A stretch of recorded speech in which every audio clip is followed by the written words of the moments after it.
A submarine is a type of watercraft that can travel underwater. It is designed to be able to submerge or go under the water for extended periods of time. But how do submarines work? Submarines are able to dive underwater by filling tanks with water, which makes the submarine heavy and cause it to sink. When the submarine needs to surface, it empties the tanks of water and replaces it with air, which makes the submarine lighter and causes it to rise to the surface. To move underwater, submarines have a set of propellers that are powered by electric motor. The submarine also has a set of control surfaces called dive planes, which are used to control the depth of the submarine. When the submarine is diving, the dive planes are tilted so that the submarine moves downward. When the submarine is rising to the surface, the dive planes are tilted in the opposite direction so the submarine moves upward. Submarines also have a special device called periscope, which allows the crew to see what is happening on the surface of the water without having to surface the submarine.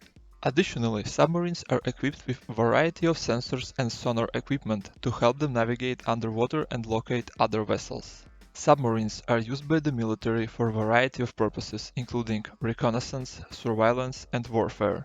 They can operate silently underwater, making them ideal for covert operations. Tell me in comment section below what you would like to know in the next 2 minutes. Until next time, take care and have a good nap.